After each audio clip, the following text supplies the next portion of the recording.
Hello and welcome to Quilt Addicts Anonymous. I'm Stephanie Soebbing. Today we have a quilting play-by-play for you. It's really fun. We're going to go over how to do the echoed swirl as an all-over design. This is one of my favorite free motion quilting designs. So far I've only used it as a background filler.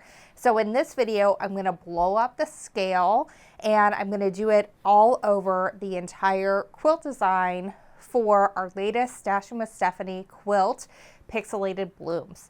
This one uses a new by Tamara Kate, and I love how it works out. Tamara grew up in the Caribbean, so that has really influenced her fabric design. She uses a lot of bright colors, there's a lot of modern florals in it, and so it lends itself really well to this modern pixelated floral design that I have going on here. We have our hot colors in the center to kind of simulate the pollen, and then we've got some cooler colors going out from there to kind of be our petals, and then we have green for our leaves. And this block goes together kind of in a non-traditional way, but it is just strip piece, so it's very beginner friendly. You just have to pay attention when you're doing it, and we do have a separate video tutorial that you can watch that shows you how to do that. Now in this YouTube video, it's going to be an abbreviated version of the full video that you can watch over at academy.quiltaddictsanonymous.com. That is a brand new education website from Quilt Addicts Anonymous. It is a course-based website, so everything is organized by pattern that we've come out with or course. You can keep track of where you're at in your progress and you know what video comes next.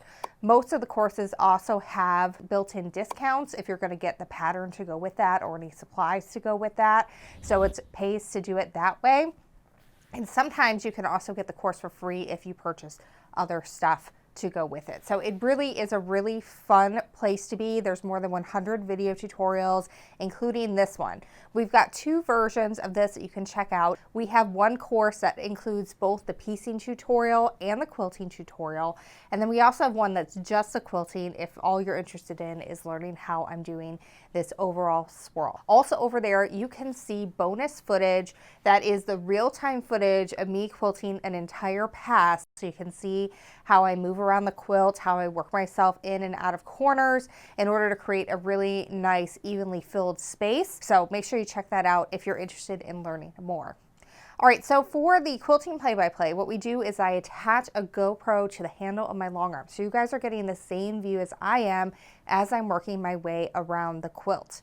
And this design I chose because it looks a little fancier than your typical swirl. It really isn't much harder than a typical swirl. There's a little bit of traveling involved, but it really ups the ante a little bit. And I really loved how this design came out. The pattern came out exactly as I intended it, but I did not have time to do any kind of custom quilting.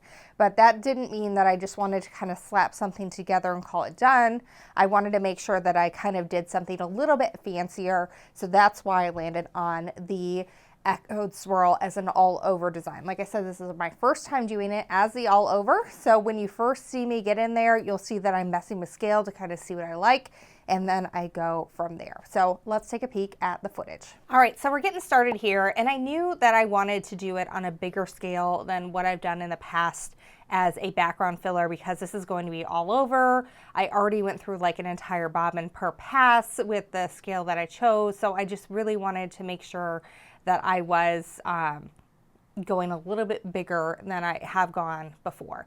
So I started out really big, and to me it looked a little boxy, so I almost immediately started going slower. But here you can see how the echo happens. It starts as just a simple swirl, but then when you get off to the edge or you hit another area of this a previous swirl like that one, that's when you do your echo.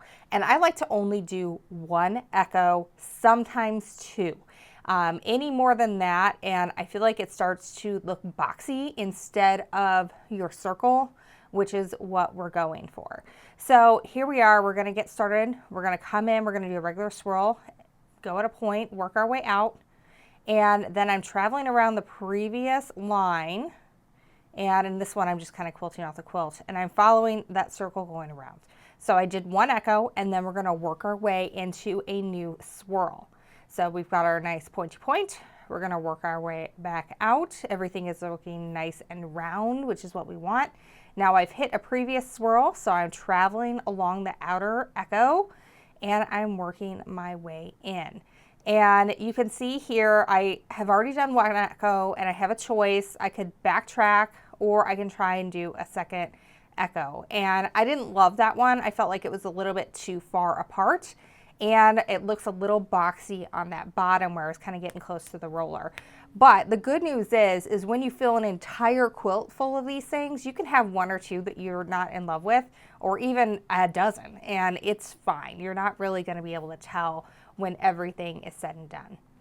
So from here, you're just going to try and work your way around the quilt. So like here you see we've got a little bit of a dilemma. I could have either done a second echo or I could have done a little smaller loop down there. And here I still have yet another dilemma. So I've done my echo, but now I've got nowhere to go.